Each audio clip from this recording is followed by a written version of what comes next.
So, today we are going to speak about limits and continuity of functions. So, this is our limits and continuity of functions, this is our first story. So, what do I mean by this symbol? You will often find in calculus books.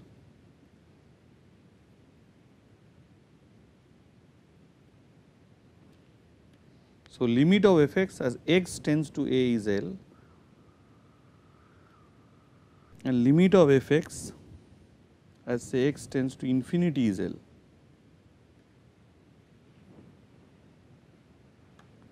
And also we are going to explain to you what you mean by limit of f(x)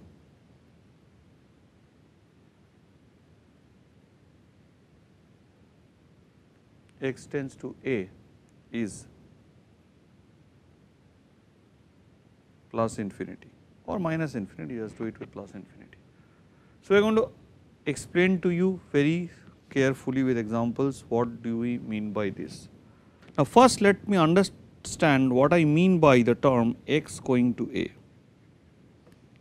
It essentially means x is coming to a but still not coming, coming but still not coming, as I told you in one of the very first lectures. A teacher explained to me of the notion of a limit in this form. So, this is my a, x coming to a means x can approach from either this side or x can approach from this side. So, x tends to a means the meaning of this is following: given any delta greater than 0, there exists x such that mod of x minus a is strictly less than delta. So, however small delta may be, I will always find an x such that its distance from a is less than delta. So, I can bring, or more to just tell in English language, I can make x come arbitrarily near a. X tends to a means x can be brought arbitrarily near a, but it might not be equal to a any time. Okay, so that is the meaning of x approaching a. So, what is the meaning of f(x)? So, essentially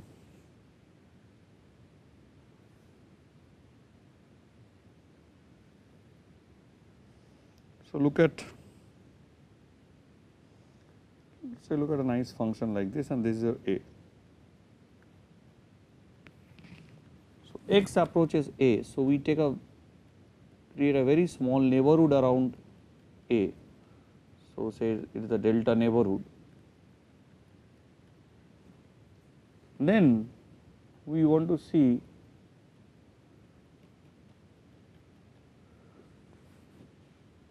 in this particular case, if I take any x here or here, f(x) is in this band. So, f(x) is whatever be the value of, whatever be the, so this is my x axis and this is my y axis, I am not repeating because these are very common things. So, you take a nice function, it is a very nice looking function, smooth and essentially a continuous curve. You see that whatever x I take here, we always have the f(x) lying in this particular band. So, essentially it means that whenever x is near a, when x is near a,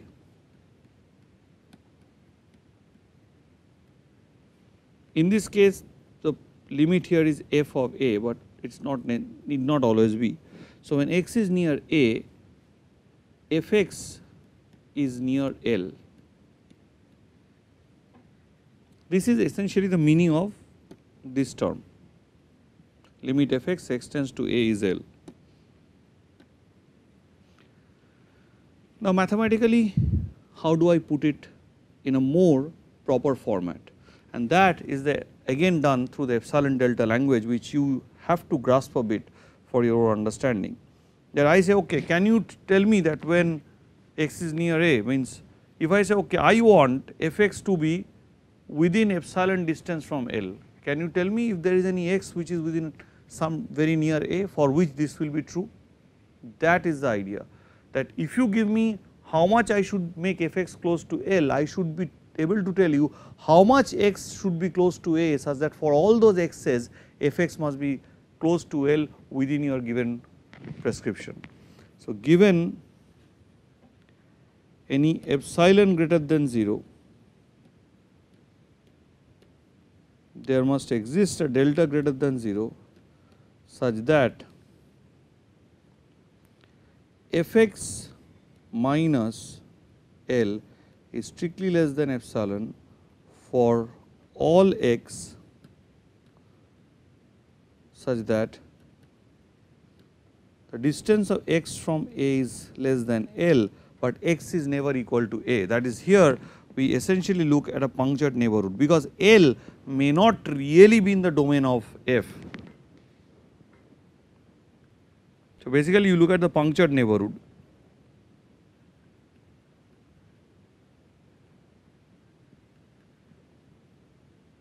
So, here you are looking at what is called a punctured delta neighborhood. So, here this neighborhood is written as A plus delta, A minus delta, and from this set I have taken away A itself. It is called a punctured neighborhood of A. So, because I do not want x to be exactly equal to A, here sorry it should be delta. So, I am telling that x minus A should be strictly less than delta, that is the distance between x and A. So, the x has to be here or here or here, does not matter, but x cannot be equal to A, because I do not know whether A is in the domain of F.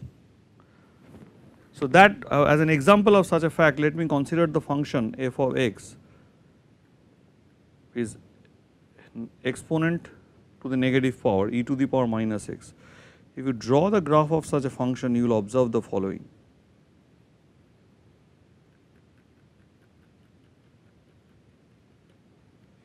That here the function value is gradually, when I am increasing x, that is in this case where x is going to infinity, when I am increasing x, this value is coming towards for example is bringing me close and close to 0, but there is no x for which e to the power x becomes 0. Another example in this particular case, for example, let me construct here. For example, you take fx is equal to 1 by x. If you look at the graph of this, if you take x is tending to 0, the function value here is going towards plus infinity. As you are bringing x near 0, okay, I am just defining it for x strictly bigger than 0, the function value is coming near infinity. But let me explain to you something very important. When you are talking about a limit, there is also a concept of left limit and right limit. That is, you first have to look at the where the function values are going when x is coming to A from the right side. So, you do not take the A is out. So, when x is coming from the right side, so this is called the right limit. And then you have to also look at the left limit when x is coming from the left side.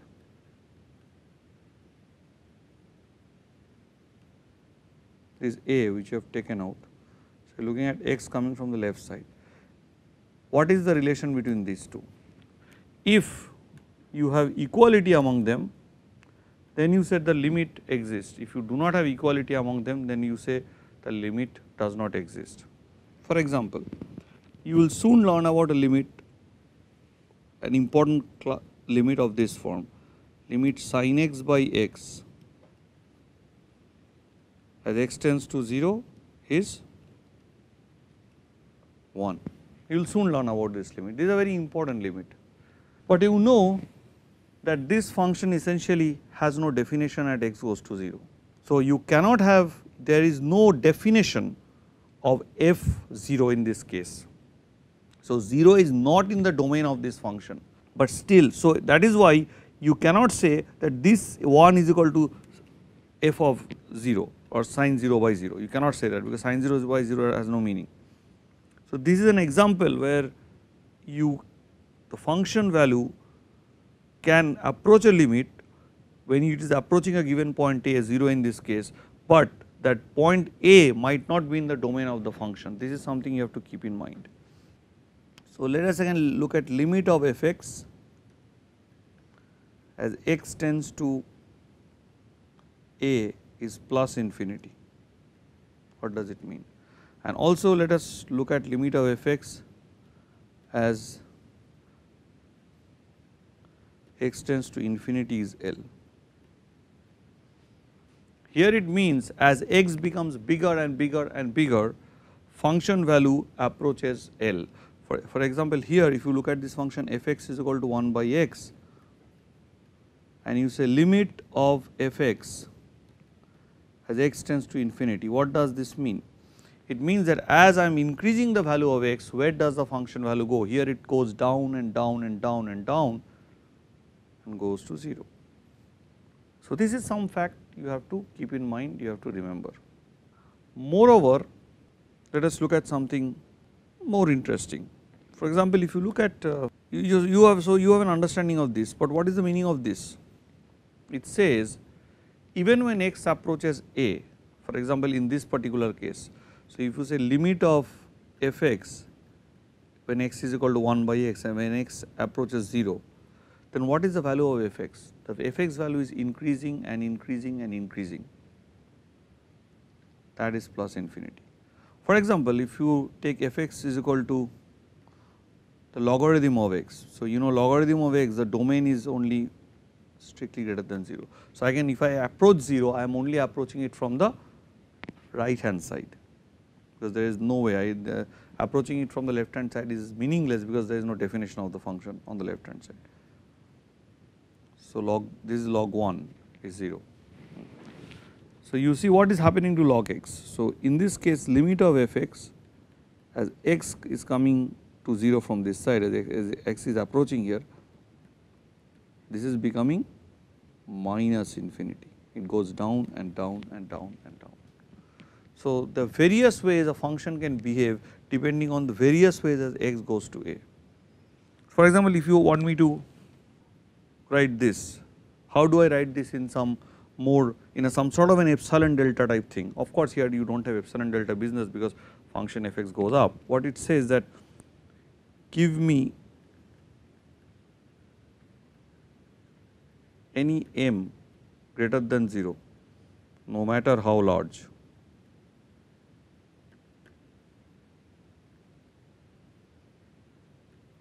there exists delta greater than 0 such that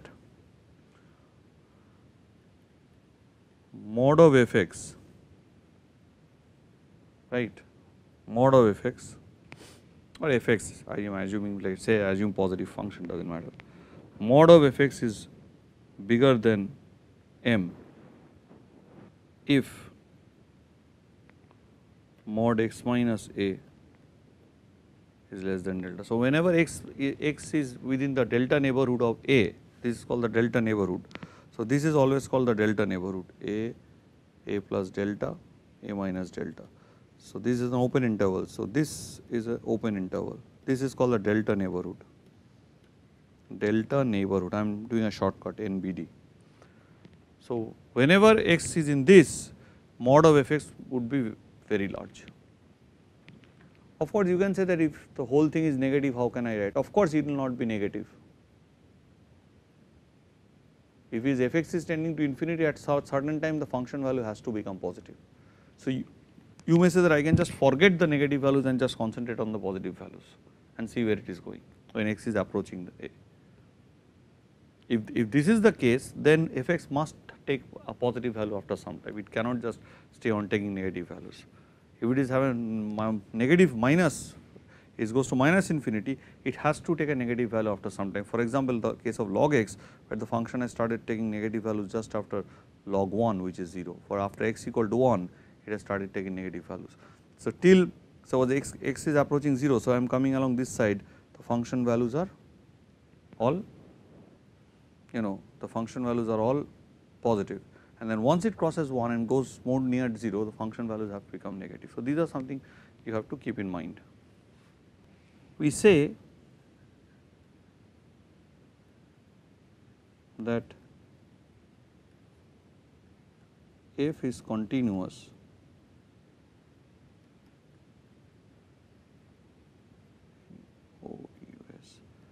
at x is equal to a if limit of f x as x tends to a is equal to f of a. For example, I can, what is the discontinuous function? Let me define a function. F x is equal to 1 when x is rational is equal to 0 when x is irrational. So, here I am talking about a function to be continuous at a point a. So, if this function is continuous at every x equal to a, we said that the function is continuous throughout its domain. So, here is just an extension of this idea. If f is continuous at each x in the domain, then f is continuous over the domain.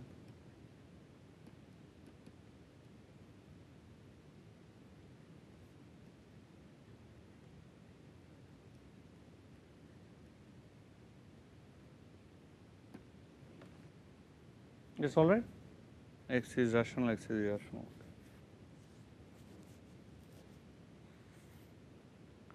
Now, what is happening? Let us see. Let us look at this function. So, we are going to test its continuity. F x is 1 when x is rational, 0 when x is irrational. And let me take x naught, rational number. So, I will check whether at any given rational point it is continuous or not. Okay.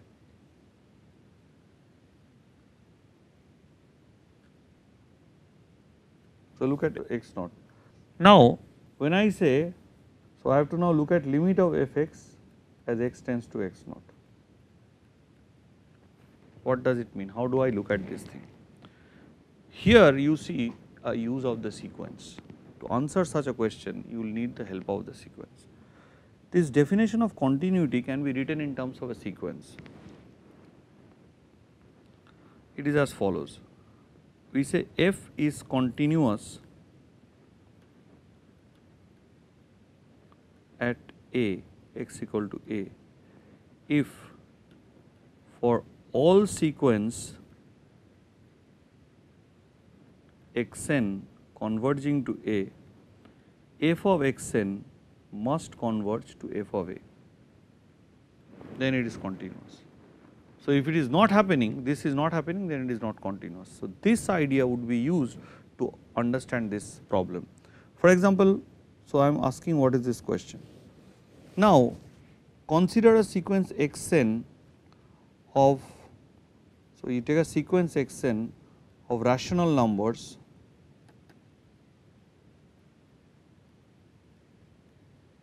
converging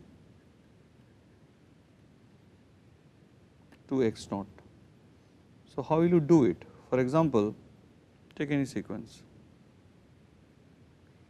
So, take a sequence like this. So, take a neighborhood around x naught, x naught plus delta 1, x naught minus delta 1. So, choose any rational number here, say x1.